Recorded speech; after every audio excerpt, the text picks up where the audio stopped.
Il est 11 heures, on va pouvoir commencer ce webinaire. Merci à toutes et à tous d'être présents aujourd'hui en nombre pour ce webinaire qui a pour thème Mon espace santé.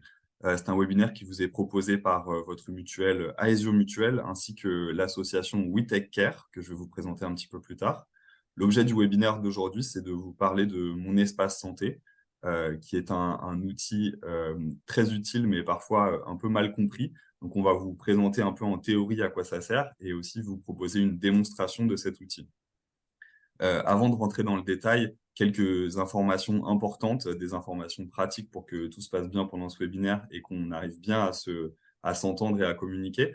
Tout d'abord, j'ai vu que beaucoup d'entre vous l'ont fait, mais pour ceux qui ne l'ont pas encore fait, si vous voulez, vous pouvez vous présenter dans l'outil de chat. Voilà, par exemple, donner votre prénom, d'où vous venez.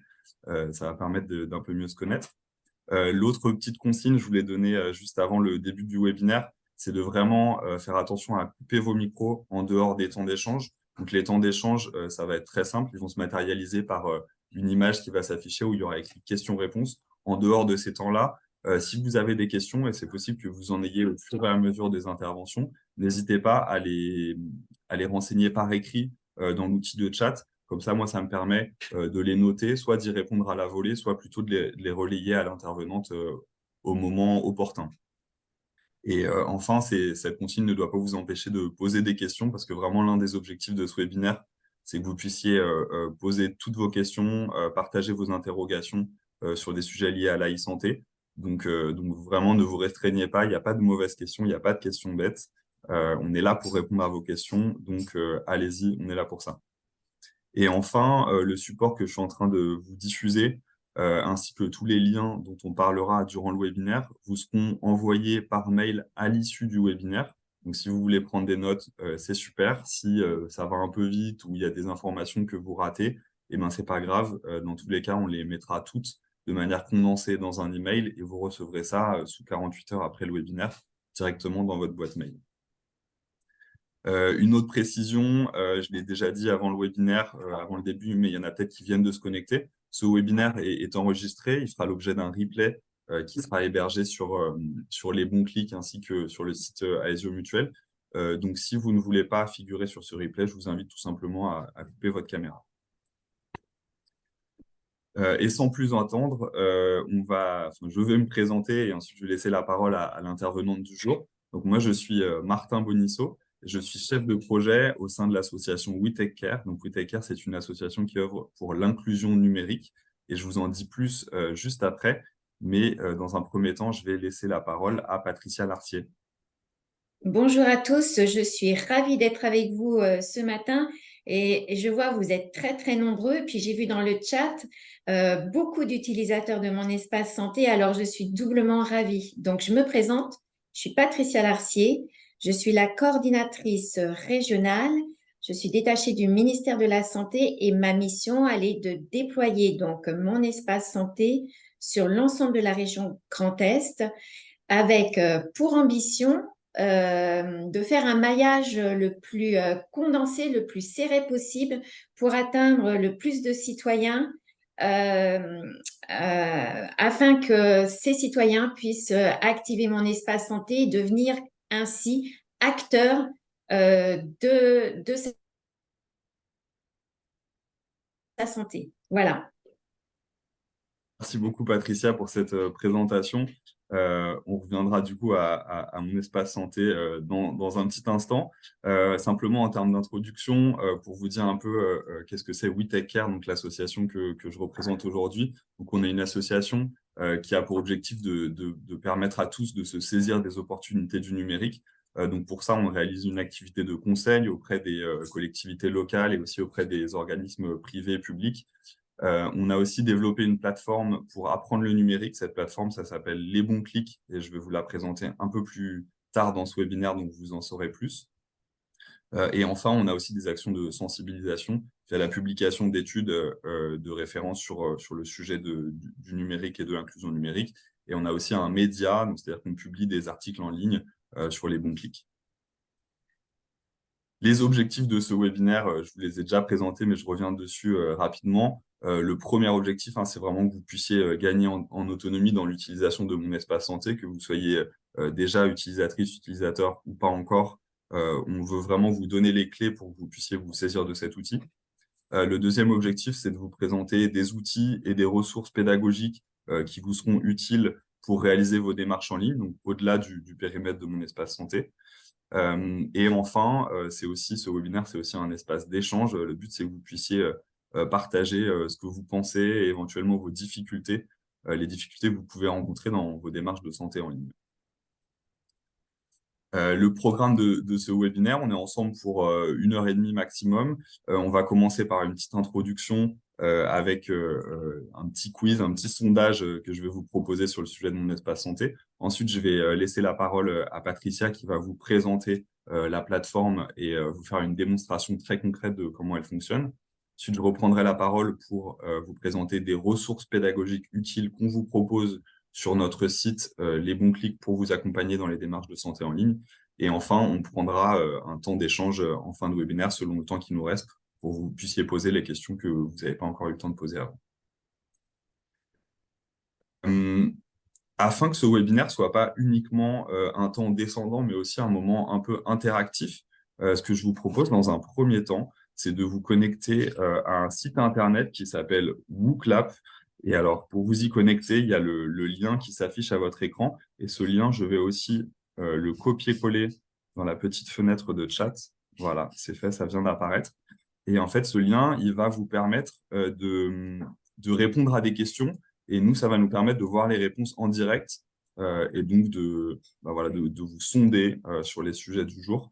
Donc, je vous invite soit, si vous êtes sur votre ordinateur, à ouvrir un autre onglet et à rentrer l'adresse que vous voyez s'afficher, donc app.wooclap.com/aesio, MES comme mon espace santé. Et sinon, ce que vous pouvez faire aussi, c'est si vous avez votre smartphone sous la main, ouvrir votre navigateur de smartphone et renseigner ce même lien. Ça fonctionne aussi. Donc, ce lien, je vous partage la procédure pour vous y connecter. Je vois qu'il y a déjà 10 personnes qui se sont connectées, c'est super. Je vais vous poser des questions via cette interface. Donc, le mieux, c'est que vous y soyez connectés. Comme ça, vous allez pouvoir y répondre en direct. Mais si jamais c'est trop compliqué, vous n'arrivez pas à gérer à la fois le webinaire et cette fenêtre avec le petit sondage en parallèle, ce n'est pas très grave. Vous pourrez aussi répondre aux questions dans le chat. Alors, il y a quelqu'un dans le chat qui nous dit, on nous demande un code. Le code, c'est celui qui s'affiche à votre écran. C'est donc AESIO MES, AESIO MES, tout en majuscule. Vous tapez ça dans le champ code et ça va vous permettre de vous connecter à l'interface. Je vois qu'il y a 19 personnes connectées. Je vous laisse encore un petit temps pour essayer de rejoindre. Le nombre est en train d'augmenter. Et encore une fois, si jamais vous n'y arrivez pas, si la démarche est trop compliquée, c'est pas grave, vous nous donnerez vos réponses au petit sondage dans le chat et on pourra quand même le voir.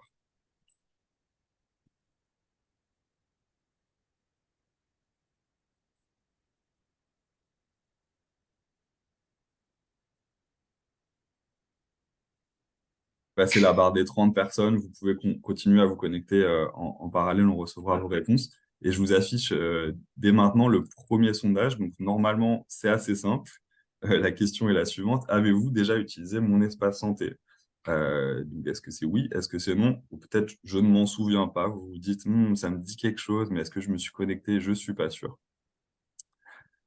Ça va nous permettre aussi d'adapter la suite de la démonstration pour vraiment que tout le monde soit embarqué. Les réponses apparaissent au fur et à mesure. Pour l'instant, on a une majorité de oui. On a quasiment 60% des répondants qui se sont déjà connectés.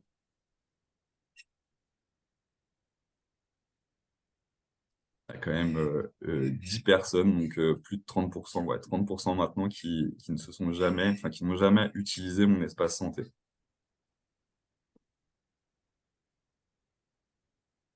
Ok, bon, la tendance, c'est plutôt 60% de oui, vous avez déjà utilisé mon espace santé. Et pour vous, ce sera quand même super intéressant de voir toute la présentation pour probablement découvrir des choses que vous ne connaissez pas par rapport à mon espace santé. Et alors, pour ceux qui ont répondu non, il y a tout à découvrir sur cet outil. Donc, ça va vous permettre de prendre le train vraiment dès le début et de voir ce qu'on trouve dans cet outil.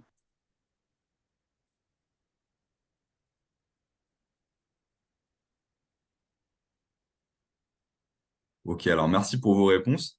Sans plus attendre, je vais enchaîner avec un deuxième sondage. Là, c'est un peu plus précis. Euh, à propos de mon espace santé, lesquels de ces freins vous concernent? Est-ce que certains de vos professionnels de santé n'alimentent pas mon espace santé? Est-ce que vous avez peur de qui peut consulter vos données de santé? Est-ce que vous ne comprenez pas trop à quoi sert mon espace santé? C'est possible aussi. Est-ce que vous n'arrivez pas à vous en servir? Donc là, c'est plutôt un problème technique. Ou est-ce que finalement, vous n'avez aucun frein et pour vous, c'est un outil qui est convaincant et auquel vous faites confiance et c'est pas un problème?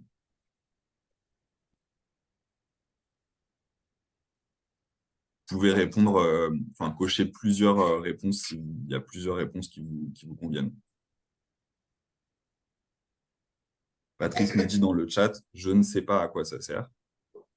C'est un peu la réponse 3. Il y a 9 personnes qui nous ont donné la même réponse. La réponse qui est quand même la plus citée, c'est la première, hein.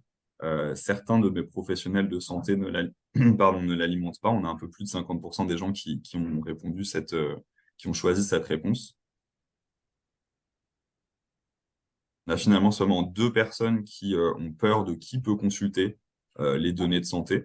Donc ça peut être un frein, hein.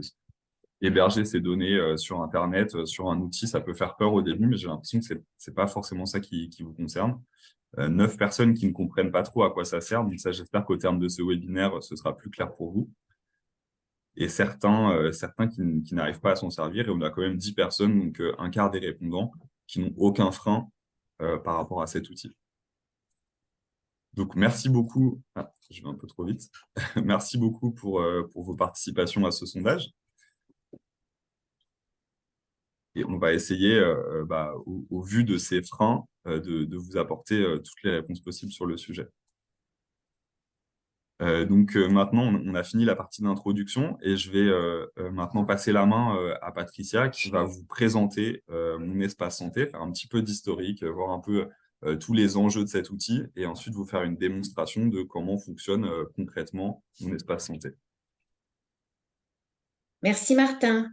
Alors, avant Ah, et de... pardon, excusez-moi Patricia, je fais une mini parenthèse juste avant de commencer, juste pour que tout se déroule bien. Si vous avez des questions pendant la présentation de Patricia, écrivez-les dans les chats. Moi, je me chargerai de les lire et de les relayer au fur et à mesure, voilà, dans les moments où ce sera le plus pratique.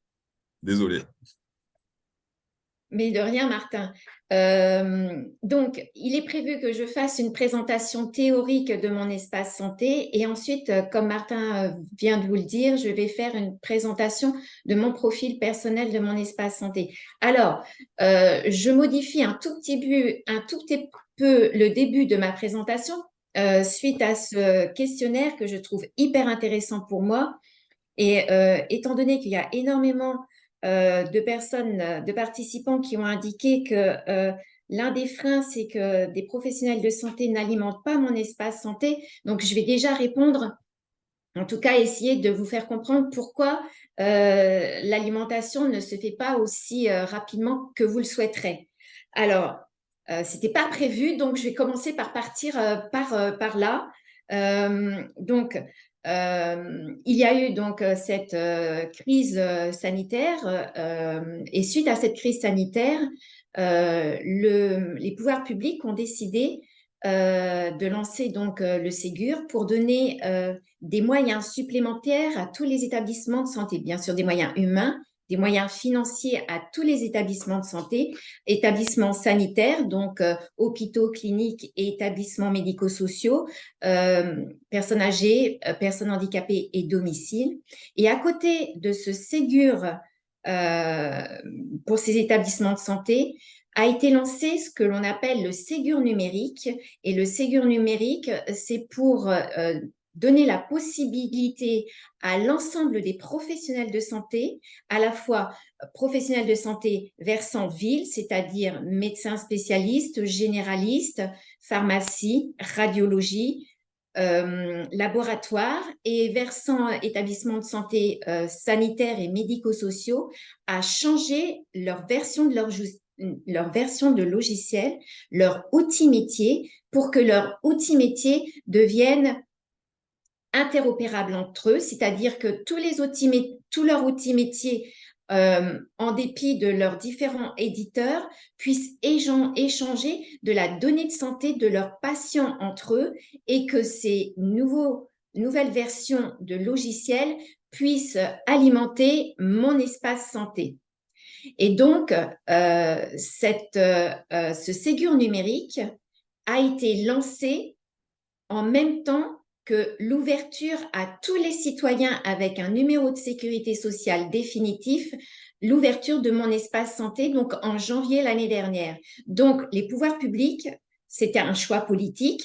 Ils ont décidé de déployer donc ces changements de version de logiciel, qui est une réforme technique qui prend du temps, et en même temps de déployer à l'ensemble de la population donc mon espace santé, donc le carnet de santé numérique. Donc forcément, il y a un décalage entre l'ouverture et la prise en main des carnets de santé numérique par les citoyens et le déploiement de ces nouvelles versions des outils métiers des professionnels de santé. Et depuis 3 mois, ce décalage, il est en train de se réduire et je vous promets que l'année prochaine, il n'y aura plus du tout ce décalage parce que déjà, il y a plus de 98% des établissements sanitaires qui alimentent mon espace santé, donc c'est-à-dire qui poussent des documents de santé des patients dans leur carnet de santé numérique. Donc, ce sentiment qui est légitime et qui est réel, que les professionnels de santé n'alimentent pas mon espace santé, va s'estomper ces prochains mois. Voilà, je referme la parenthèse, j'espère que ça vous a rassuré et je passe tout de suite donc à la présentation théorique. Donc déjà faire un peu d'histoire parce que il faut comprendre d'où on part avec mon espace santé. Donc le premier carnet de santé numérique existe depuis 2004. Donc ça va faire 20 ans qu'un carnet de santé numérique existe.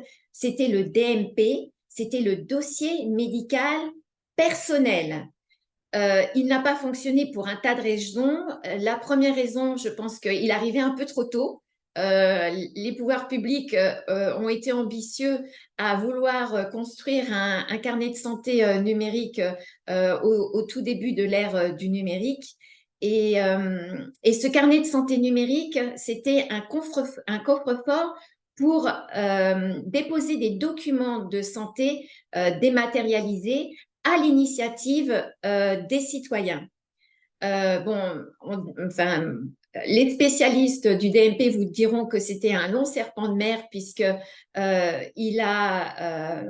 depuis donc 2004, les différents ministres ont essayé de s'en saisir et de le réformer pour que les citoyens puissent l'utiliser.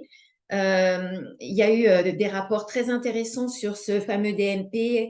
L'IGAS a rédigé un rapport en 2009 sur les échecs de la première version du DMP. La Cour des comptes également a rédigé un rapport en 2011 qui a repris les mêmes argumentaires que l'IGAS. Donc, si vous voulez, vous pouvez retrouver ces rapports très facilement sur Internet. En tout cas, tous les ministres qui se sont succédés au ministère de la Santé ont vu véritablement l'intérêt d'un carnet de santé numérique pour tous les citoyens. Et en 2016, Marisol Touraine a repris donc ce fameux DMP, elle a changé l'acronyme dossier médical partagé et elle a demandé à l'assurance maladie d'aller à la rencontre des citoyens dans les établissements de santé pour activer leur DMP. Malheureusement, avec cette activation qui a été très nombreuse, il n'y a pas eu l'effort pédagogique pour expliquer aux citoyens pourquoi alimenter ce DMP. Donc, il y a eu énormément de DMP qui ont été ouverts. Je pense que parmi d'entre vous, vous avez l'étiquette DMP sur votre carte vitale, mais très peu ont alimenté le DMP. En parallèle, en 2017, Google a ouvert un carnet de santé numérique et l'État français ne souhaitait absolument pas que nos données de santé, que les données des citoyens soient monnayées de par le monde, Donc, ils ont demandé à deux personnes qui sont Madame Coury et Dominique Pont de réaliser un rapport pour savoir comment construire un véritable carnet de santé numérique qui pourrait être saisi par l'ensemble des citoyens et que enfin ces citoyens puissent se l'approprier et devenir véritablement acteurs de leur santé.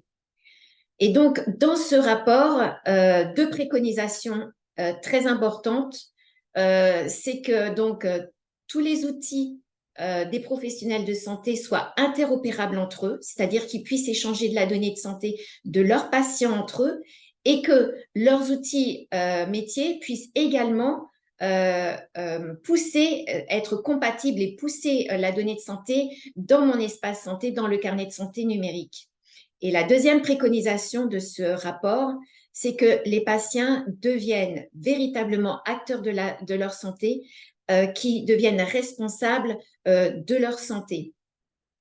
Et c'est sur la base de ce rapport que l'espace numérique en santé, mon espace santé, a été créé par la loi Buzyn du 24 juillet 2019.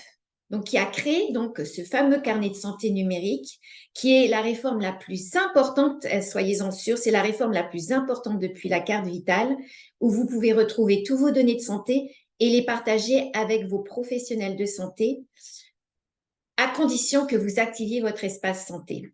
Donc ça, je vais vous en parler un peu plus tard. Donc, qu'est-ce que mon espace santé? Mon espace santé, c'est d'abord un service public numérique, gratuit, et comme tous les services publics, il appartient aux citoyens de décider de s'en saisir ou pas. Et il est bien sûr à l'image du carnet de santé papier. Mon espace santé est hébergé en France par deux entreprises françaises qui sont Atos et Santéos et qui sont tous les deux certifiés HDS. Alors HDS, c'est hébergeur de données de santé, c'est la certification la plus haute en matière de sécurité des données de santé. J'irai pas plus loin parce que j'ai tellement de choses à vous raconter que pour la sécurité des données de santé, voilà, je m'arrêterai là. Le premier intérêt de mon espace santé, c'est comme le DMP, un coffre-fort pour déposer tout au long de sa vie nos documents de santé de manière sécurisée et de pouvoir les partager avec les professionnels de santé qui prennent en charge nos parcours de soins. Alors, à la différence du DMP, le DMP était un coffre-fort pour déposer des documents de santé. Mon espace santé a plusieurs fonctionnalités. C'est toujours un coffre-fort pour déposer mes documents de santé par la partie documents. Sauf que mon espace santé a rajouté le profil médical où le patient, le citoyen, peut alimenter ses pathologies, ses hospitalisations, ses antécédents médicaux, sa vaccination, ses allergies, ses mesures, etc. Je vous montrerai dans mon profil personnel ce fameux profil médical. Donc, comme je vous ai dit, mon espace santé, c'est plusieurs fonctionnalités. Donc, dans un outil, dans une plateforme, vous avez également une messagerie sécurisée, c'est-à-dire une messagerie cryptée. C'est une messagerie avec laquelle on peut converser avec nos professionnels de santé pour parler de nos parcours de soins. Et bien sûr, cette messagerie sécurisée, vous ne la retrouvez uniquement que dans mon espace santé.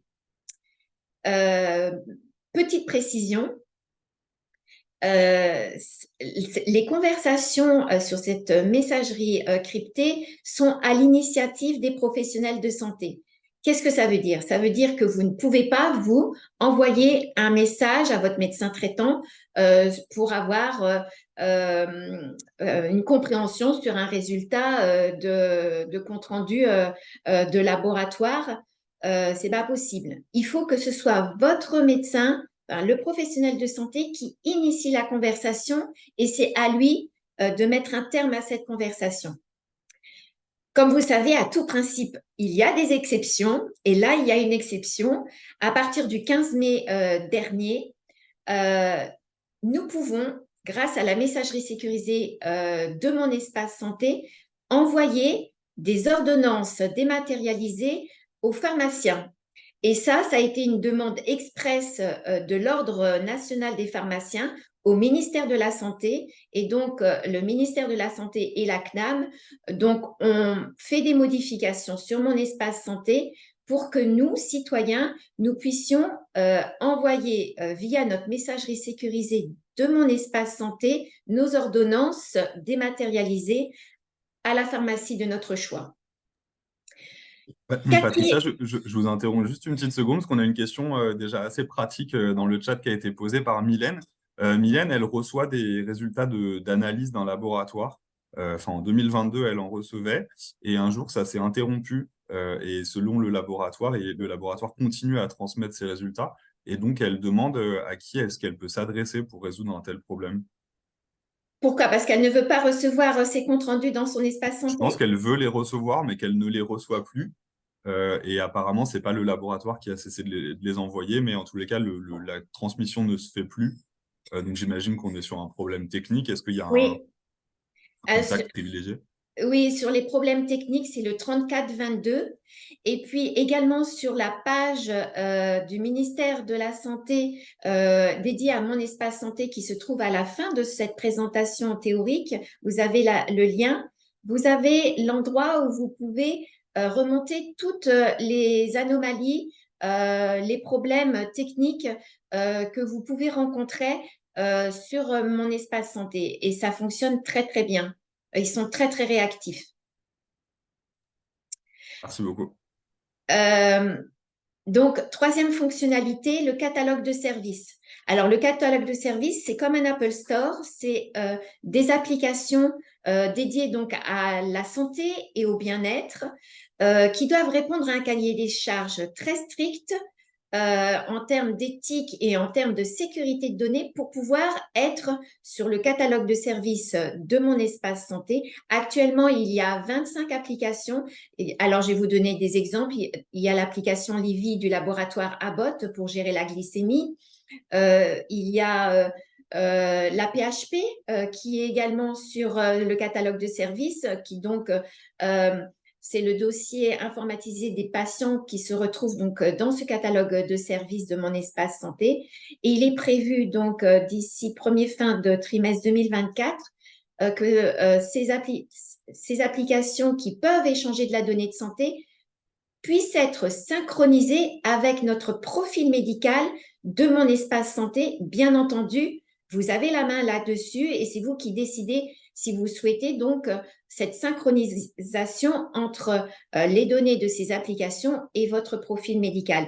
Il y a Doctolib sur le catalogue de services de mon espace santé. Et enfin, l'agenda, donc comme son nom l'indique, hein, c'est un endroit où sera mis donc vos rendez-vous, vos consultations et également vous rappeler vos préventions par rapport à une femme de plus de 50 ans pour faire sa mammographie ou un enfant lui rappeler donc une consultation gratuite chez le dentiste tous les 2 ans avec la campagne MT Dents.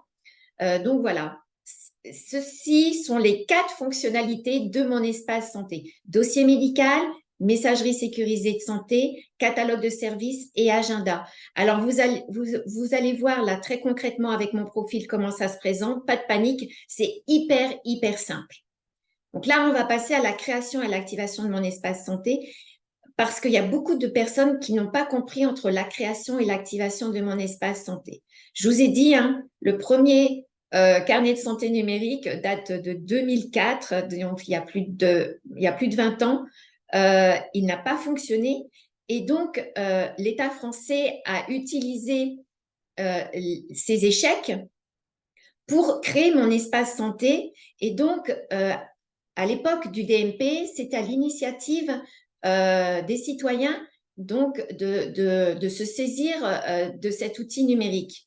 Là, avec mon espace santé, l'État a décidé d'inverser et donc il a décidé de créer automatiquement, depuis janvier 2022, à tous les citoyens avec un numéro de sécurité sociale définitif, peu importe le régime, régime général, régime agricole, régime enseignant, régime militaire, régime ancien minier, peu importe le régime, à partir du moment où un citoyen a un numéro de sécurité sociale définitif, il a vu son espace santé créé. Donc, plus de 67 millions de citoyens a eu son espace santé créé à partir de janvier 2022, donc il y a depuis 1 an et demi. Donc, à partir de là, le citoyen a 3 possibilités. Alors, soit de ne rien faire, c'est-à-dire de laisser son espace santé ouvert, soit de l'activer. Alors pour ça, il faut aller sur monespacesanté.fr et l'activer. Je vous montrerai après comment faire. Ou soit s'y opposer, c'est-à-dire fermer mon espace santé. Et c'est comme si mon espace santé n'a jamais existé et ne peut pas être utilisé. Et pour s'opposer à mon espace santé, il faut pareil aller sur monespacesanté.fr et non, on ne l'active pas, on demande donc sa fermeture et votre espace santé est fermé. Parce que je vous rappelle, encore une fois, mon espace santé est un service public et comme tout service public, c'est le citoyen qui décide de l'utiliser ou pas. Alors, que se passe-t-il quand mon espace santé est créé, mais que vous ne l'avez pas activé ? Le professionnel de santé peut déposer des documents sur votre espace santé. Il peut consulter des documents sur votre espace santé et il peut envoyer des messages via la messagerie sécurisée de votre espace santé. Bien entendu, comme vous ne l'avez pas activé ou que vous pouvez l'avoir fermé, le professionnel de santé, par exemple votre médecin traitant, recevra une notification l'informant que vous n'avez pas activé votre espace santé ou que vous avez fermé votre espace santé. Que se passe-t-il quand mon espace santé est activé? C'est-à-dire que vous avez décidé de vous saisir de votre carnet de santé numérique. Vous pouvez alors compléter votre profil médical, c'est-à-dire vos antécédents familiaux, vos maladies, vos hospitalisations, vos vaccinations, etc., etc. Vous pouvez recevoir des messages de vos professionnels de santé et y répondre. Vous pouvez ajouter des documents. Vous pouvez consulter les documents reçus par vos professionnels de santé et vous pouvez autoriser ou interdire l'accès des documents, c'est-à-dire que là, grâce à mon espace santé, vous devenez acteur de votre santé. Comment vous devenez acteur de votre santé et que vous avez la main sur vos données de santé? Martin, vous pouvez passer à la slide suivante. Vous pouvez bloquer des professionnels de santé. Vous pouvez masquer des documents, enfin masquer tous les documents. Vous pouvez masquer un ou plusieurs documents et vous pouvez clôturer mon espace santé à tout moment.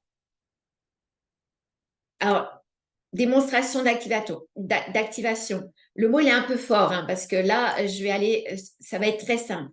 Qu'est-ce qu'il faut pour activer mon espace santé? Il faut aller sur le site monespacesanté.fr. Il faut avoir votre carte vitale et il faut avoir une adresse mail. Alors attention, pour les personnes qui sont au régime général, c'est-à-dire à l'assurance maladie, cette adresse mail doit être la même que l'adresse mail que vous avez utilisée pour ouvrir votre compte Amélie. Sinon, ça ne fonctionnera pas. Si vous voulez utiliser une autre adresse mail, pour n'importe quelle raison, il faut appeler le 3422 et le 3422 solutionnera ce problème avec vous. Donc, mon espace santé, vous rentrez donc votre numéro de sécurité sociale et le numéro de votre carte vitale. Donc, si vous avez une carte vitale avec une photo, c'est le numéro qui se trouve à la verticale de la photo. Si vous avez une ancienne carte vitale comme moi, qui date de 98, ce numéro de carte vitale se trouve au dos de votre carte vitale. Ce numéro se trouve en haut à gauche. Alors, il est très fréquemment effacé. vous appelez le 3422 et ils vous communiqueront donc ce numéro de carte vitale. Et après, vous n'avez plus qu'à suivre les indications. Vous allez avoir un code à remplir. Vous allez recevoir un code sur votre adresse, sur votre boîte mail pour qu'on soit bien sûr que ce soit bien vous. Et après, vous allez avoir une série de questions à suivre et votre compte est activé en à peine 5 minutes. Quand il n'y a pas de problème technique, c'est assez facile d'activer son espace santé. Moi qui suis d'une génération qui n'a pas vécu avec le numérique, je vous promets, ça a été relativement facile pour moi à activer mon espace santé et ensuite à m'approprier cet outil. Pour l'activation des mineurs, c'est donc le représentant, donc les parents, hein, les représentants légaux, alors soit l'un ou les deux parents qui ont leur enfant sur leur carte vitale. Donc il faut aller sur, je vous montrerai tout à l'heure, malheureusement moi je n'ai plus d'enfants mineurs donc je ne pourrai pas vous montrer, mais l'endroit pour activer également l'espace, le carnet de santé numérique de vos enfants. Je vous montrerai l'endroit sur mon profil personnel tout à l'heure. Donc, je vous ai dit que mon espace santé, premier intérêt, c'était de stocker des documents de santé tout au long de sa vie. Le deuxième intérêt de mon espace santé, c'est améliorer le parcours de soins. Alors, si vous devez retenir une seule slide de cette présentation, c'est celle-ci. Mon espace santé facilite la prise en charge médicale. Comme je vous ai dit en tout début de présentation, grâce au Ségur numérique, tous les professionnels de santé sont en train de changer leur version de logiciel pour qu'ils puissent être interopérables entre eux, c'est-à-dire échanger de la donnée de santé et qu'ils puissent être compatibles avec mon espace santé, avec le carnet de santé numérique des citoyens pour pousser la donnée de santé de mon espace santé. Donc, ce qui est très important, c'est que les personnes qui n'ont pas activé leur espace santé vont pouvoir permettre d'avoir cette prise en charge médicale parce que même si vous ne pouvez pas, parce que vous n'avez pas activé votre espace santé, échanger des données de santé avec vos professionnels de santé, comme eux, ils échangent des données de santé entre eux et qui peuvent aller consulter votre carnet de santé, ils pourront ils pourront vous prendre en charge plus facilement et plus efficacement. Patricia, je relais une question dans le chat de Lionel qui nous dit: est-ce bien à l'abonné à renseigner et à alimenter son profil médical et non aux professionnels de santé? Alors, c'est encore une fois qu'on a activé mon espace santé, on devient acteur de sa santé. Donc, c'est à vous d'alimenter, enfin de remplir vos données de santé sur votre espace santé dans votre profil médical. Cette question est très intéressante et très pertinente, Martin, parce que s'approprier n'importe quel outil, c'est décider de savoir comment on souhaite l'utiliser. Donc là, je spolie un peu sur ma présentation de mon profil tout à l'heure, mais c'est très intéressant que je vous en parle là dès maintenant. C'est pas parce qu'on vous demande de remplir vos maladies, vos hospitalisations, vos antécédents médicaux, vos vaccinations, vos mesures que vous devez tout remplir. C'est vous qui décidez comment vous souhaitez gérer votre profil et comment vous souhaitez vous l'approprier. Bien sûr, lors d'une consultation avec votre médecin traitant, vous pouvez lui demander qu'est-ce qui est intéressant à remplir dans votre profil médical de votre espace santé. Mais c'est vous qui avez la main et je vous montrerai quand je passerai à mon profil. J'avance.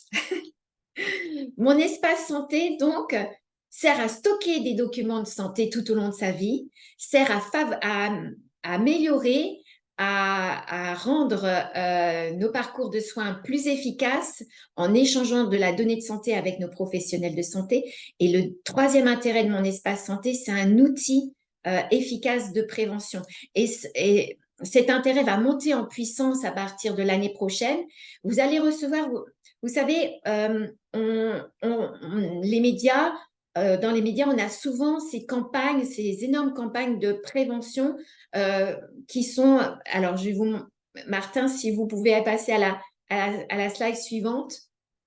Voilà ces campagnes que vous voyez, mais en fonction de notre genre, de notre âge, on n'est pas concerné par toutes ces campagnes. Et grâce à mon espace santé, ces campagnes vont être ciblées et vont nous être envoyées dans mon espace santé pour nous rappeler la campagne MT Dents pour les enfants de 6 à 20 ans, pour rappeler les premiers gestes à faire si on suspecte un AVC.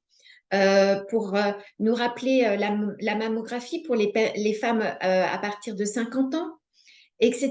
etc. Donc, mon espace santé va être véritablement un réceptacle de messages institutionnels de prévention parce qu'en France, c'est vrai que la prévention manque cruellement et donc il est prévu notamment là avec la prochaine la troisième feuille de route du numérique en santé de monter en puissance cette fonction de prévention de mon espace santé. Donc, une prévention personnalisée par des messages institutionnels, mais également une prévention, vous pouvez passer à la slide suivante, Martin, une prévention individualisée grâce aux applications qui se trouvent sur le catalogue de services de mon espace santé. Je vous ai dit précédemment qu'il y avait actuellement 25 applications. Alors, je vous informe tout de suite, il y a plus de 300 laboratoires, start-up, entreprises qui souhaitent être présents sur ce catalogue de services et pouvoir accompagner la population à prendre en main leur santé via leur application. Bien sûr, une fois que vous avez activé votre espace santé, c'est vous qui décidez si vous souhaitez donc utiliser ces applications et les synchroniser avec votre profil médical. Petite information là concernant ce catalogue de services. Il y a le compte Amélie. Alors actuellement, le compte Amélie, c'est la page web, donc c'est une page d'information. Et dans la feuille de route du numérique en santé 2023-2027, il est prévu qu'en 2025, ce soit votre compte Amélie qui soit sur votre espace santé et vous aurez la possibilité donc d'utiliser votre compte Amélie et de synchroniser les données du compte Amélie avec votre profil médical.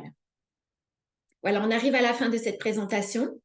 Donc, une page dédiée, comme je vous ai dit, de mon espace santé avec une adresse mail. Alors, je vous invite à aller consulter cette page. Elle est très, très fournie, très remplie. Elle est dédiée aux ambassadeurs de mon espace santé, aux professionnels de santé, aux établissements sanitaires et aux médico-social. Et enfin, je vous rappelle le 3422. Donc, c'est l'endroit unique pour avoir des informations, des aides sur mon espace santé. Voilà. Avec Martin, il était prévu que je vous montre comment faire pour aller sur mon espace santé. Je peux faire un partage de connexion, Martin? Je vais couper mon partage. Hop. Arrêtez le partage. Voilà, je vous laisse la main.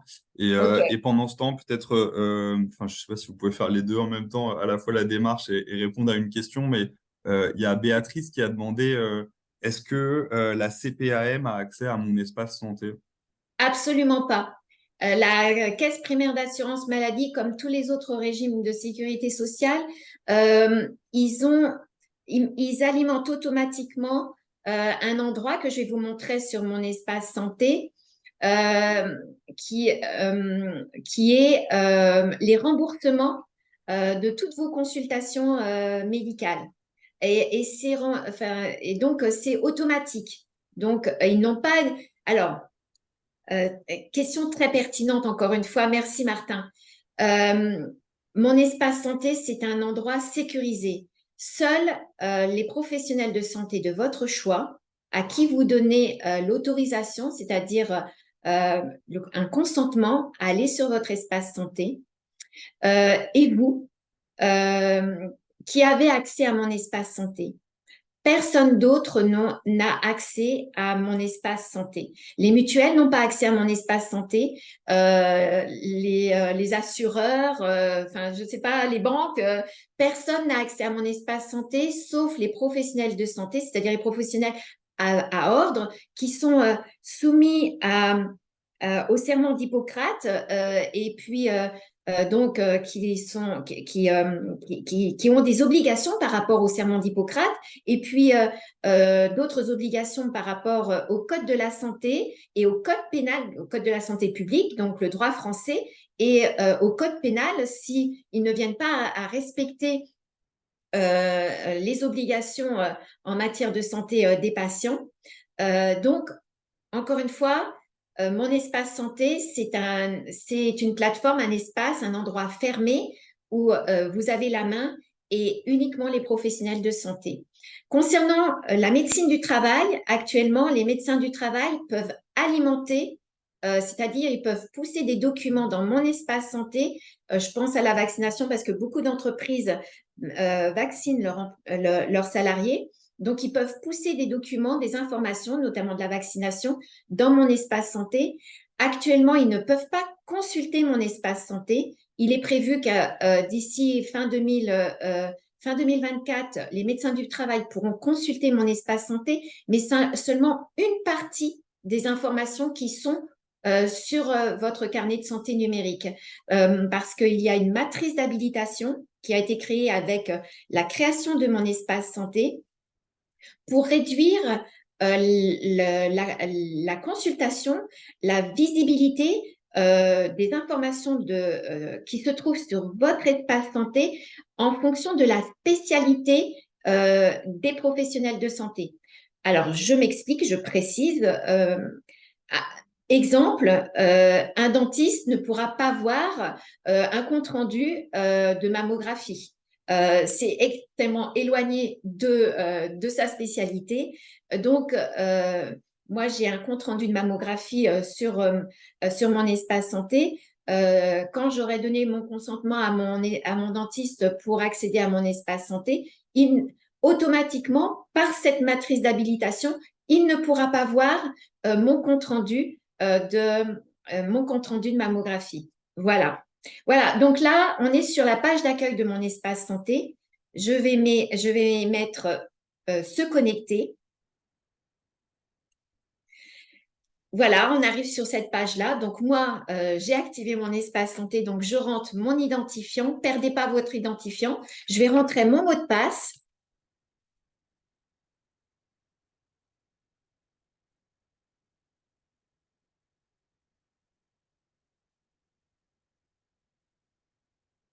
Alors, je vais recevoir donc soit par mail, soit par un SMS, donc un code d'accès. Je le fais par mail parce que je me suis rendu compte que par SMS, c'est beaucoup plus long.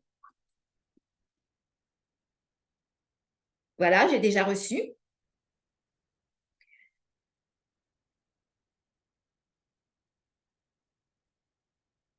Donc, j'ouvre ma boîte mail. J'entre le code. S'il veut bien, voilà, j'entre le code.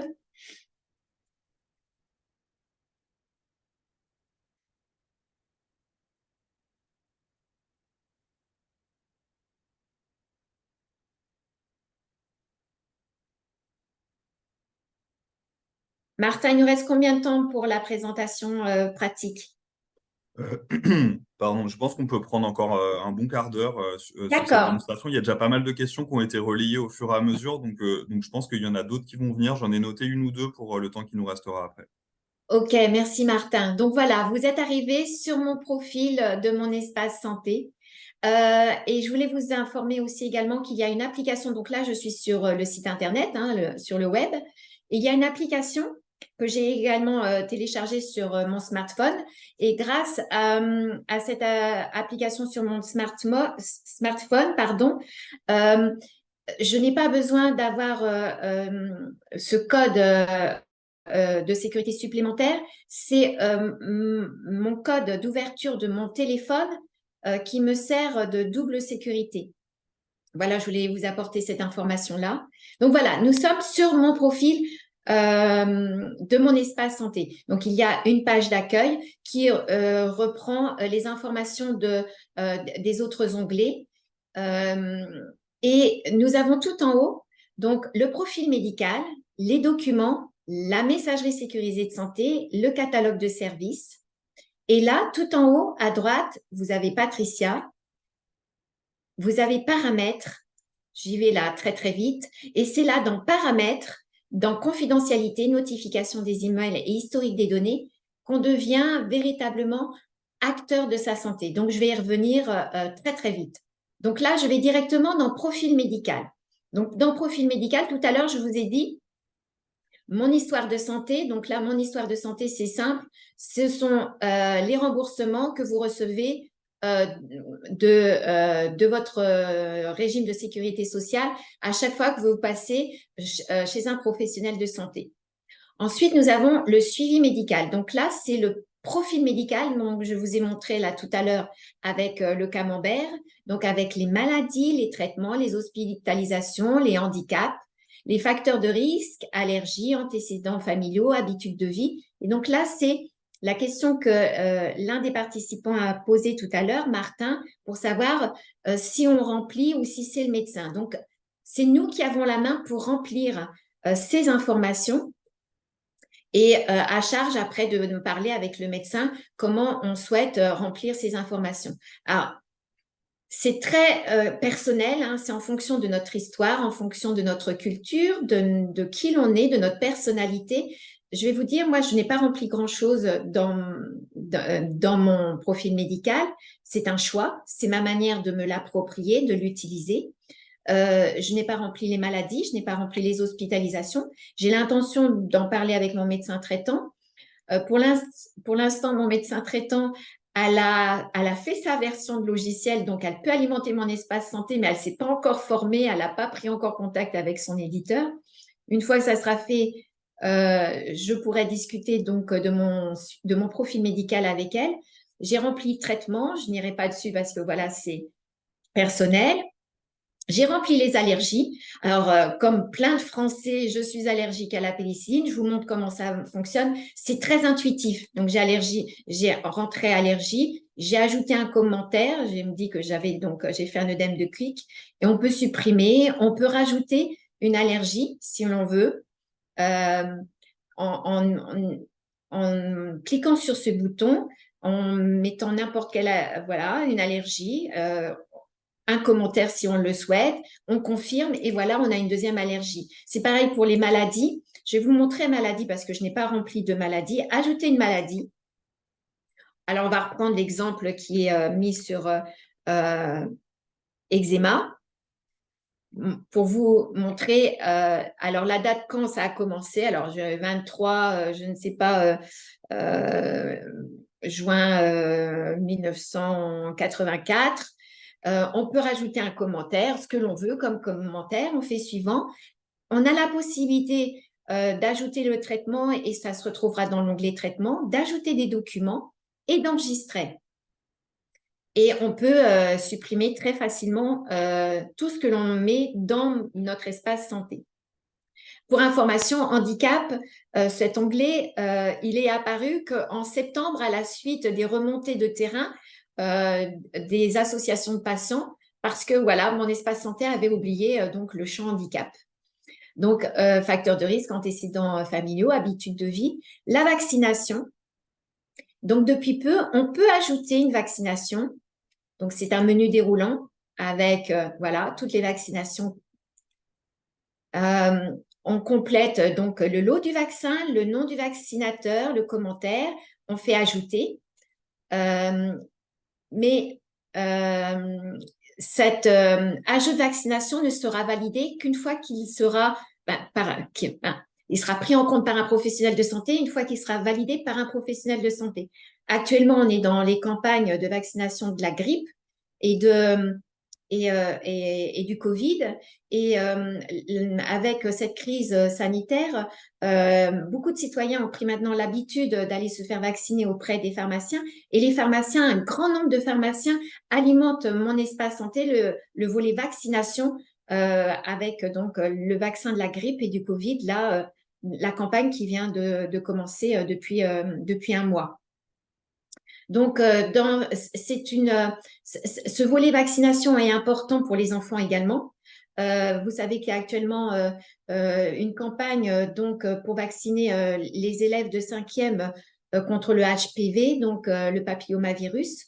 Et donc, en parallèle de cette vaccination qui est faite dans les écoles, bien sûr, avec l'autorisation des parents, les parents peuvent donc mettre ces vaccinations sur leur espace santé de leurs enfants. On peut télécharger la synthèse de vaccination. Vous savez que pour les enfants, pour entrer à l'école, il faut avoir sa vaccination à jour. Donc, télécharger cette synthèse et l'envoyer donc aux écoles, aux centres de loisirs, aux clubs sportifs. Voilà, ça facilite grandement le côté administratif pour les inscriptions. On peut également, dans l'onglet documents ici, scanner son carnet de vaccination. Je retourne dans vaccination. Voir les vaccins à réaliser. Donc, en fonction de votre âge. Donc, moi, ma prochaine vaccination à recommander, ça sera la grippe et la diphtérie. Il y a toutes les vaccinations, donc à partir de ma date de naissance, on voit tous les vaccins que l'on peut réaliser qui sont obligatoires. Alors, je vais prendre l'exemple à l'âge de 14 ans, le papillomavirus qui est recommandé. À l'âge d'un mois qui est recommandé la tuberculose, pardon. Voilà, je vais m'arrêter là avec vaccination, mais je passe un petit peu de temps parce que l'onglet vaccination est important tout au long de sa vie. J'ai une petite question qui a été posée dans le chat justement sur la vaccination. Si on a fait un vaccin il y a très longtemps et qu'on le renseigne aujourd'hui sur mon espace santé en précisant que la date de vaccination, c'est il y a 30 ans, mettons, il faut une validation du médecin, c'est ça, pour qu'il soit bien pris en compte? Là, ça ne sera pas possible. Là, il faudra mettre un justificatif. Si le vaccin a été rempli dans son carnet de santé papier, donc scanner cette page du carnet de santé papier ou scanner la page du carnet de vaccination et l'intégrer dans la partie documents de mon espace santé. D'accord, très clair. Et j'en profite pour poser une autre question qui est un petit peu liée. On a parlé dans les questions du médecin traitant, avec notamment la question un peu précise de est-ce que mon médecin traitant est notifié lorsqu'un nouveau document est ajouté sur mon espace santé? Non, non. C'est le médecin traitant. Vous allez, alors concrètement, comment ça se passe? Vous allez en consultation voir votre médecin traitant. Pour la première fois, si il a changé sa version de logiciel, qu'il a vu avec son éditeur les documents qu'il souhaite envoyer d'une manière automatisée dans le carnet de santé numérique de son patient. Je pense à l'ordonnance, les ordonnances, la plupart des médecins traitants ont fait le choix d'envoyer les ordonnances de manière automatisée dans le carnet de santé numérique du patient, c'est-à-dire qu'ils n'ont rien à faire une fois, par exemple, qu'ils impriment, selon les éditeurs, selon les logiciels, qu'ils impriment l'ordonnance papier et qu'ils donnent au patient. Cette ordonnance, elle est envoyée automatiquement dans mon espace santé, donc dans notre carnet de santé numérique. Et la question elle était, Martin, parce que dites-moi. La question était est-ce que le médecin traitant est Ah oui, notifié lors ok. d'un document? Et donc, la première fois où votre médecin traitant souhaite consulter ou déposer des documents dans votre espace santé, il vous demande votre consentement. Et il vous demandera pour une première fois, mais vous avez droit à opposition, c'est-à-dire à tout moment, vous pouvez lui retirer ce consentement et lui dire que vous ne souhaitez plus qu'il ait accès à votre espace santé. Donc, il le notifiera dans son logiciel, pour votre dossier informatisé patient, que vous avez par exemple retiré votre accord à qu'il ait accès à votre espace santé. Mais à partir du moment où vous lui donnez une fois votre consentement, il a la possibilité donc d'accéder aux informations qui sont sur votre espace santé, donc aux documents, à votre profil médical.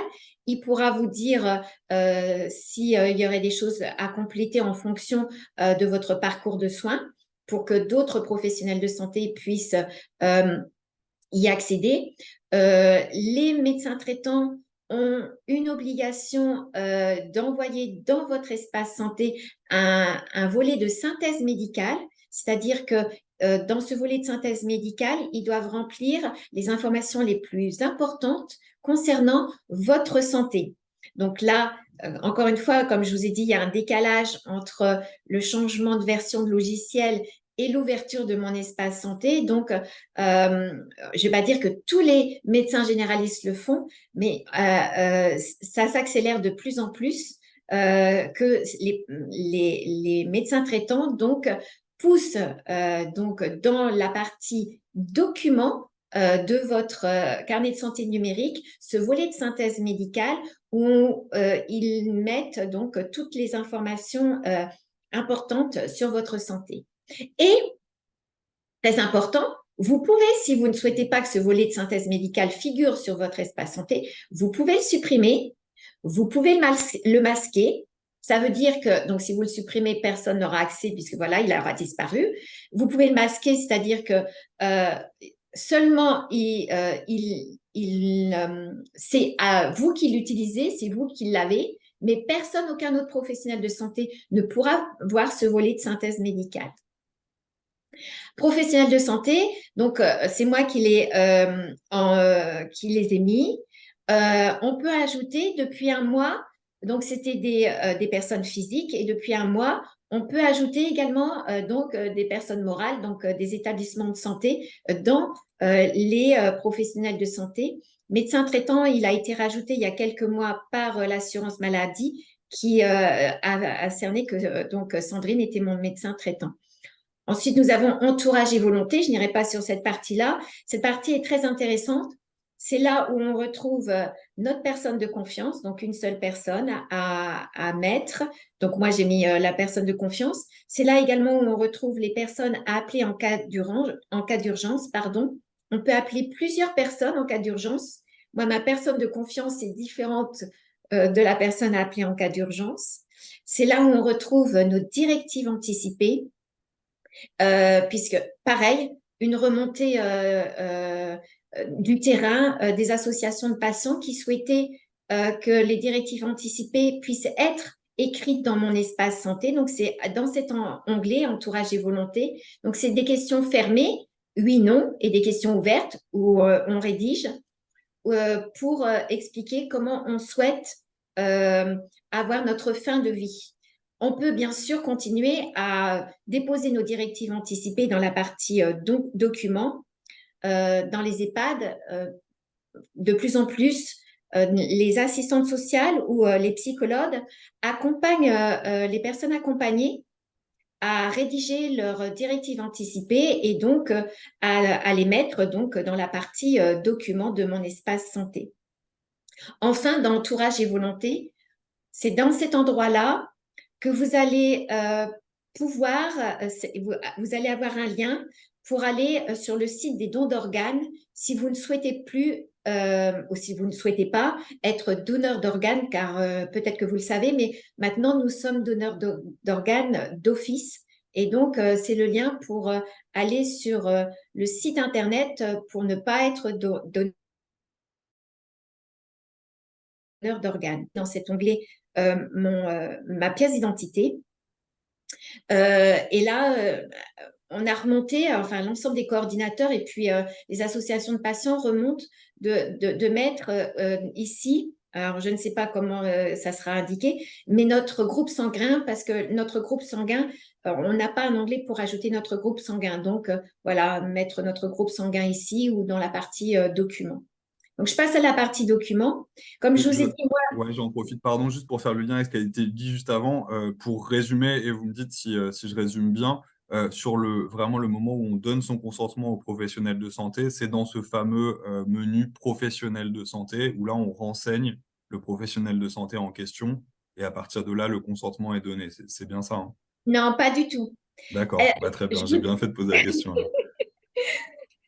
Merci Martin. Par exemple, comme je vous ai donné l'exemple tout à l'heure du médecin traitant, puisque votre médecin traitant, vous le connaissez depuis, enfin, il vous connaît depuis très souvent, enfin, en tout cas, les personnes comme moi, mon médecin traitant, elle me connaît depuis 30 ans. Donc, je vais en consultation avec elle, elle me dit, ça y est, je me suis approprié de mon espace santé et de la possibilité d'alimenter le carnet de santé numérique de mes patients. Elle va me demander, est-ce que je peux est-ce que vous me donnez l'autorisation d'accéder à votre espace santé? Donc moi, je vais lui dire oui, mais vous dites ce que vous voulez, oui ou non, ou ça dépend, voilà. Donc si je lui dis oui, certains logiciels, donc certains outils métiers prévoit une fenêtre où est indiqué le patient a donné son autorisation, le patient n'a pas donné son consentement. Et certains logiciels, il n'y a pas ça. Il est prévu dans certains logiciels qu'on n'a pas donné le consentement d'expliquer le pourquoi, de motiver le consentement ou pas. Voilà. Là, je peux vous dire que sur les 3 CHU de la région, CHU de Reims, CHRU de Nancy, CHRU, et le CHU de Strasbourg, depuis la création de mon espace santé, tous les patients qui rentrent dans ces hôpitaux ont une feuille à remplir et à signer, donnant l'autorisation aux professionnels de santé, au groupe de professionnels de santé de ces établissements sanitaires d'accéder à mon espace santé. Donc voilà, c'est dans un parcours de soins, on donne l'autorisation à un professionnel de santé dans un parcours de soins et une équipe, par exemple un service, je ne sais pas, de rhumatologie de l'hôpital, ça sera en donnant cette autorisation au service de rhumatologie via cette signature à l'entrée, c'est le service entier qui aura donc accès à votre espace santé. Voilà. Est-ce que c'est plus clair? Est-ce que dans le chat, vous pouvez me confirmer si c'est plus clair ou si vous souhaitez que je reprécise? Parce que ce point de consentement est très, très important, vraiment. Il y a une petite question un peu complémentaire, c'est quand le consentement est donné, mais que l'on veut donner accès uniquement à certains documents. Est-ce que ça, c'est Ah, quelque chose qu'il faut oui, alors on y verbaliser? arrive. On y arrive, Martin, on y arrive. Parfait. Donc, tout à l'heure, je vous ai dit que pour le profil médical, c'est nous qui décidions de savoir comment on souhaite l'utiliser, donc se l'approprier. Je vous ai dit que moi, je n'avais pas rempli mes hospitalisations ni mes maladies. Euh, je ne dis pas que je ne vais pas évoluer, mais pour l'instant, ça n'est pas rempli. Par contre, j'ai mis beaucoup de documents. J'ai voulu donc mettre beaucoup de documents. Et puis, c'est donc dans cet endroit que l'on reçoit les que l'on reçoit donc les documents qui nous sont envoyés par notre je suis restée trop longtemps immobile, ça ne fonctionne plus. Ouais, je suis restée trop longtemps immobile. Alors, je vais retourner là, document. Euh, ok, bon, là, je ne peux pas ouvrir le document, c'est bien dommage. Je reprends.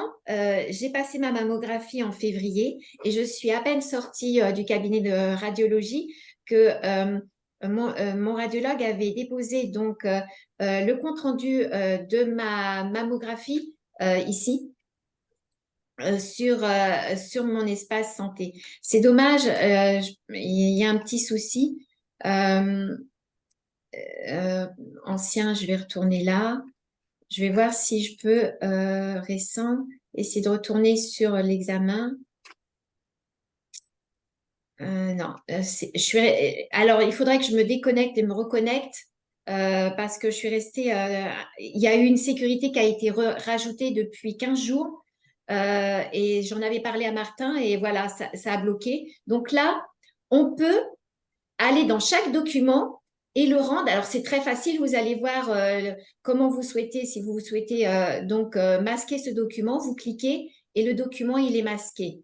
Donc là, je ne peux pas le faire parce que voilà, je suis restée trop longtemps immobile. Là, c'est la messagerie sécurisée de santé. Si vous connaissez, si vous avez affaire à une messagerie normale, traditionnelle, vous pourrez avoir la main, mais d'une manière complètement intuitive sur cette messagerie sécurisée de santé. Votre adresse mail de cette messagerie sécurisée de santé, c'est votre numéro de sécurité sociale @patientmssanté.fr.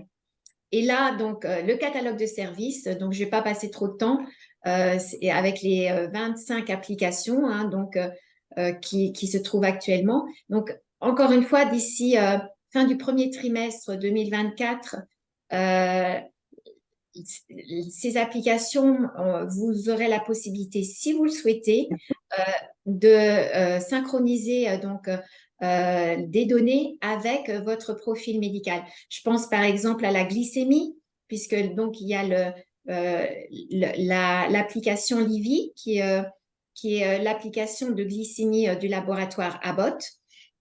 Et donc, vous pourriez partager les données qui seraient sur cette application avec votre profil médical dans Mesure que vous aurez mis en favori, qui serait la glycémie. Donc là, je l'avais laissé, donc je vais je remets. Et donc, ici, votre glycémie, il n'y aura rien parce que voilà, c'est rien affiché. Mais là, ajouter les valeurs, automatiquement, les valeurs se mettront grâce au fait que vous aurez synchronisé l'application Livy avec vos mesures de glycémie dans votre profil médical.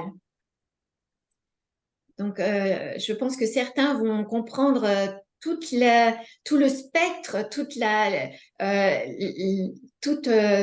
le spectre des choses que l'on va pouvoir faire grâce aux applications du catalogue de services. Martin, est-ce qu'il y a des questions avant que je passe à la dernière partie de ma présentation? Alors, je pense qu'on peut y passer vraiment rapidement parce que là, le temps commence à être un peu court. Donc, D'accord. si vous pouvez OK. la traiter d'ici 12h15, ça veut dire en 3 minutes, ce serait OK. idéal. Alors, je vous demande de vous reconcentrer là pour les 3 minutes qui restent pour vous montrer comment vous devenez acteur de votre santé. Déjà, je vous ai dit dans la partie documents, vous pouvez donc masquer ou supprimer des documents que des professionnels de santé vous ont déposés ou que vous avez déposés. Ici, dans confidentialité des informations, si vous cliquez ici, je masque aux professionnels de santé toutes les informations présentes dans ce profil ainsi que celles ajoutées dans le futur. J'enregistre. Qu'est-ce qui se passe? Ça veut dire que si vous avez donné même le consentement à votre médecin traitant ou à un professionnel de santé, il ne pourra rien voir de votre carnet de santé numérique puisque vous aurez bloqué l'accès. Donc, mon espace santé sera comme précédemment le DMP, simplement un coffre-fort pour alimenter vos documents, vos données de santé, sans donner une visibilité aux professionnels de santé. Voilà, première manière pour être acteur de sa santé. Deuxième manière, on peut bloquer des professionnels de santé. Pour un tas de raisons, encore une fois, vous avez la main sur vos données de santé. Vous pouvez décider de bloquer des professionnels de santé. Alors moi, j'en ai déjà bloqué 2. J'ai bloqué monsieur, le docteur Patrick Mouchet, qui est médecin du travail, qui est médecine du travail autonome d'une très grosse entreprise dans la Marne. Voilà, c'était pour faire un exemple. Et puis, pareil, pour un autre exemple, j'ai bloqué une certaine docteur médecin traitant, Marie-Laure. Et c'est très facile à bloquer un professionnel de santé. Vous rentrez un nom, prénom. sa spécialité, vous allez en rechercher et même parfois, puisque mon espace santé s'améliore de jour en jour, il va arriver tout de suite. Voulez-vous le bloquer? Vous mettez valider et vous bloquez. Et comme vous l'avez bloqué, vous pouvez le débloquer très, très facilement. Voilà, autre possibilité. C'est aussi dans cet endroit que je vous ai parlé de tout à l'heure, la matrice d'habilitation.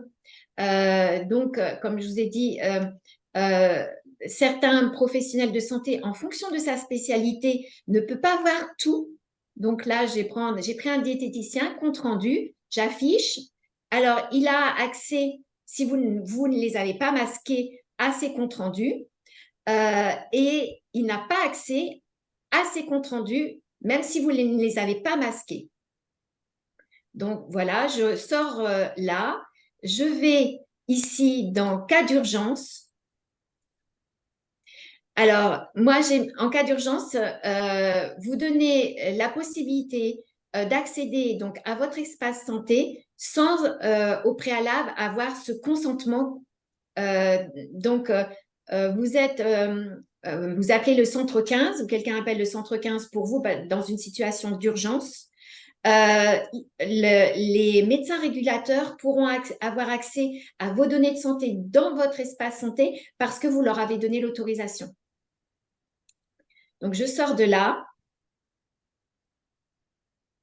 Je vais dans notification email qui est très important. Vous recevez des emails si un nouveau message est arrivé sur votre espace santé et si des documents sont arrivés sur votre espace santé et vous recevez messages et documents sur votre boîte mail personnelle. Historique de données, c'est très, très important, historique de données. Pourquoi? Parce que c'est là où vous avez la traçabilité, où chaque fois un professionnel de santé vient consulter votre espace santé, c'est-à-dire regarder ce qu'il y a sur votre espace santé ou alimenter votre espace santé, que ça s'affiche ici. Donc moi, le dernier professionnel de santé qui est venu sur mon espace santé, c'est Prime. Donc c'est le laboratoire qui est venu déposer donc ma mammographie. Et là, mes activités, là, depuis 10 minutes, un quart d'heure, tous les mouvements que je fais sur mon espace santé sont enregistrés. Enfin, clôture du profil. Comme je vous ai dit au tout début de notre présentation, vous pouvez clôturer quand vous le souhaitez mon espace santé. Et bien sûr, vous pouvez le réactiver quand vous le souhaitez. Mais attention, si vous venez à clôturer votre profil et que vous cochez là la croix et que vous clôturez, toutes vos données seront supprimées définitivement. Alors, si vous avez l'intention de fermer votre espace santé, téléchargez vos données au préalable. Voilà. Et dernière chose, je voulais vous montrer les aides. Ici, vous pouvez contacter pour l'ACNAM, le support CNAM et puis ministère de la Santé. Et puis, voilà, vous apportez des informations supplémentaires concernant votre carnet de santé numérique. Et enfin, ici, ajouter un profil, c'est si vous avez des enfants, moi, il va me mettre que je n'ai pas de profil à ajouter parce que je n'ai plus d'enfants mineurs, mais c'est ici, par exemple, si vous avez 3 enfants, vous allez voir le prénom de vos 3 enfants qui vont s'afficher. Et pareil, pour activer leur espace santé, c'est aller sur monespacesanté.fr et puis rentrer donc leur date de naissance, leur numéro de sécurité sociale pour activer donc leur espace santé. Voilà Martin, voilà. Merci beaucoup. On va être un peu pressé sur la fin de ce webinaire, mais il y a quand même, enfin, l'essentiel, c'est quand même de répondre aux questions des gens. Donc, je vous en relais une dernière d'une personne qui nous demande ce qui se passe quand on est à l'étranger et qu'on est, je ne sais pas moi, hospitalisé ou qu'on consulte un médecin qu'on n'a pas l'habitude de consulter. Est-ce qu'il faut lui donner l'accès d'une manière ou d'une autre? Et mon espace santé ne fonctionne pas en dehors du territoire français. Par contre, ce qui est intéressant, c'est que vous pouvez, parce que si vous avez l'application de Mon Espace Santé sur votre téléphone, vous pouvez très bien montrer à ce professionnel de santé à l'étranger des documents médicaux concernant votre santé. Et moi, parce que je vais régulièrement à l'étranger, je peux vous dire que beaucoup de médecins à l'étranger parlent français. Donc, ça sera en tout cas, ça sera facilitateur pour vous prendre en charge à l'étranger en cas de souci. Ok, très clair. Bah, merci beaucoup pour cette présentation assez exhaustive. On a bien vu qu'il y avait plein de choses dans cet espace. Je pense que le replay pourra être utile aussi pour certains pour revoir un peu les parcours que vous avez empruntés et toutes les informations données. Du coup, merci beaucoup. Et bah, s'il y a d'autres questions, peut-être continuer à les envoyer ou en réponse de mail et on essaiera de les traiter autant que possible sur la plateforme Les Bons Clics que je vais vous présenter là tout de suite. Et je voulais remercier une dernière fois tous les participants parce que vous avez été extrêmement nombreux. Et, euh, et comme mon espace santé, comme je vous ai dit, c'est la réforme la plus importante depuis la carte vitale et qu'on ne pourra plus se passer de mon espace santé comme l'appli de sa banque sur notre smartphone d'ici, allez, 1 an et demi, 2 ans maxi. On utilisera mon espace santé comme on utilise son appli banque actuellement. Voilà, merci beaucoup. Merci. Alors simplement pour terminer ce webinaire très rapidement, aujourd'hui, cette démarche qu'on fait de vous présenter mon espace santé, c'est pour vous accompagner sur ce sujet précis. Mais le but, c'est aussi de vous accompagner un peu dans la durée sur les sujets de l'e-santé. Donc pour ça, nous, WeTakeCare, on a développé une plateforme qui s'appelle Les Bons Clics, qui permet de faire plein de choses avec le numérique, apprendre à communiquer, trouver un itinéraire, protéger ses données, mais aussi spécifiquement à apprendre à faire en toute autonomie ces démarches liées à la santé en ligne. Et donc, cette plateforme, je ne vais pas avoir le temps aujourd'hui de vous la montrer très en détail, mais ce que je peux vous dire, c'est que vous y avez accès en tant qu'adhérent à Aesio Mutuel. Et pour vous inscrire dessus, c'est très, très simple. Il suffit de cliquer sur le lien que je vais vous envoyer dans le chat tout de suite qui sera dans la présentation qui va vous être envoyée, qui sera à nouveau dans le mail que vous allez recevoir à l'issue de ce webinaire. Donc vraiment, ne vous faites pas de soucis, vous aurez ce lien sous la main. En cliquant dessus, vous allez trouver une page de connexion telle que celle que vous êtes en train d'avoir sous les yeux à la droite de l'écran. On va vous demander un nom, un prénom, un email ou un numéro de téléphone, de choisir votre propre mot de passe. Et en fait, le fait de vous connecter sur cette plateforme, ça va vous donner accès à ce qu'on appelle l'espace apprenant les bons clics Aesio Mutuel. Donc, c'est une plateforme pour apprendre le numérique en autonomie qui vous est proposée par votre mutuelle. Donc, c'est un service qui vous est fourni gratuitement par votre mutuelle. Donc, dès que vous serez inscrit sur cette plateforme, vous aurez accès à la page que je suis en train de vous présenter là tout de suite. Et vous voyez que sur cette page, bah, il y a quatre grosses rubriques. C'est les quatre images qu'il y a en bas de l'écran. Donc, un bloc qui s'appelle webinaire.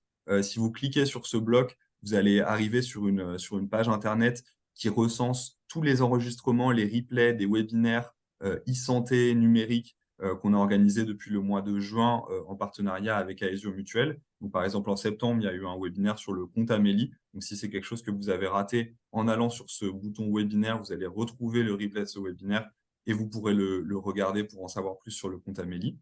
On a aussi une page que je vais vous montrer là tout de suite, qui est dédiée à la présentation des services en ligne Aesio Mutuel. Donc, votre mutuelle vous met à disposition un certain nombre de services qui sont en ligne, que ce soit l'espace adhérent, un service qui s'appelle Réseau de soins carte blanche qui vous permet de trouver des professionnels de santé, un service de consultation médicale à distance, médecin direct, il y a deuxième avis médical et il y a aussi tout un tas de services liés à la prévention et à la promotion de la santé. Donc, pour en savoir plus sur ces différents services, il suffira de cliquer sur le second bouton ici en bas de l'écran, lien externe, les services Aesio Mutuel. Il y a une description de ces services, il y a des petites vidéos explicatives, donc vous pourrez voir ce dont vous pouvez bénéficier. Enfin, la troisième rubrique, elle s'appelle ressources. Ressources, fiches pratiques et formations, c'est-à-dire qu'aujourd'hui, vous avez suivi ce webinaire sur mon espace santé, mais si jamais vous voulez avoir accès à ce genre d'informations à votre rythme au moment où vous voulez les consulter, bah, vous allez dans la rubrique ressources et là, vous retrouverez regroupé des ressources sur la e-santé, que ce soit sur les services en ligne Aesio Mutuel, le compte Amélie, mon espace santé ou les plateformes de prise de rendez-vous en ligne. Donc, il y a des vidéos, il y a des supports interactifs qui prennent plus ou moins de temps à être consultés. Donc là-dessus, vous pouvez aller faire un peu votre marché et regarder les sujets qui vous intéressent. Et enfin, la dernière rubrique qui s'affiche en bas de l'écran, c'est la rubrique articles qui va vous donner accès à une page qui doit être celle-ci, voilà, que vous avez sous les yeux. Donc, c'est une page web qui recense différents articles sur le thème de la e-santé. Certains ont été rédigés par le média Les Bons Clics, d'autres ont été rédigés par Aesio Mutuel.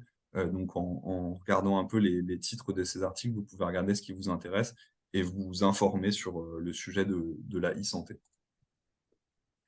Donc voilà pour votre espace apprenant Les Bons Clics à Aesio Mutuel. Donc si je devais résumer en 4 points, c'est la plateforme Les Bons Clics, votre espace apprenant. Il vous permet d'accéder à des ressources pour gagner en autonomie et en confiance sur la e-santé. Il vous permet aussi de découvrir les services en ligne qui sont mis à votre disposition par votre mutuelle et dont vous n'avez pas forcément entendu parler. Et enfin, ils vous permettent de consulter tous les replays des webinaires e-santé qu'on a organisés depuis le mois de juin et qui se sont écoulés sur toute l'année 2023. Et en plus de ça, si jamais ça vous intéresse, sur la plateforme Les Bons Clics, on trouve aussi plein de ressources en lien avec le numérique qui ne sont pas forcément liées à la santé, mais qui peuvent vous servir ou servir à vos proches dans la vie de tous les jours. On est un peu court pour le temps d'échange final, mais je pense qu'il y a eu beaucoup de questions qui ont été posées, notamment pendant toute la partie sur mon espace santé. Donc là-dessus, je vois qu'il y a des réactions dans le chat sur merci, c'est plus clair, je vais activer. Donc ça, c'est super. Si on a ce genre de réaction, ça veut dire qu'on a atteint notre objectif avec ce webinaire. Et simplement, avant de se quitter, pour ceux qui sont encore connectés, je vous invite à réouvrir le lien que je vous avais donné tout à l'heure dans le chat et qui vous a permis d'interagir sur les sondages du début du webinaire sur mon espace santé. Je colle à nouveau le lien dans l'outil de chat et simplement, je ne vais pas faire un nouveau sondage, je pense que là-dessus, c'est bon, mais je vais vous demander de nous faire des petits retours à chaud. Ça prend vraiment 1 minute à faire pour qu'on puisse avoir des retours sur le webinaire qui vient de se dérouler, nous dire ce que vous avez apprécié. Est-ce que dans la forme, est-ce que dans le contenu, qu'est-ce que vous avez particulièrement apprécié? Qu'est-ce qu'on pourrait améliorer pour des prochains webinaires? Est-ce qu'il faut répartir le temps différemment, aborder d'autres sujets, etc. Et enfin, dernière question, quelles sont les thématiques de webinaires qui pourraient vous intéresser pour de prochains rendez-vous? Là, on a fini le programme pour l'année 2023 ou presque. Et donc, si on devait se projeter sur de nouvelles thématiques pour 2024, eh bien, dites-nous ce qui pourrait vous intéresser. Je vous laisse du coup quelques minutes pour faire cette petite démarche. Nous, ça nous aide beaucoup à nous améliorer. Et en attendant, je vous rappelle juste les prochaines étapes suite à ce webinaire. Comme je l'ai déjà dit plusieurs fois, vous recevrez dans votre boîte mail toutes les infos liées à ce webinaire, les liens qui ont été évoqués, le support, le lien vers le replay que vous pourrez revisualiser si vous avez besoin d'une info que vous avez peut-être pas notée pendant le webinaire. Enfin, vous pourrez retrouver aussi le lien pour vous inscrire sur l'espace apprenant Les Bons Clics que je vous ai présenté vraiment en quelques minutes juste avant. Et aussi, vous aurez dans ce mail que vous recevrez suite à ce webinaire, un lien qui vous permettra de vous inscrire à un prochain webinaire qui aura lieu le 12 décembre, donc c'est dans un peu moins d'un mois.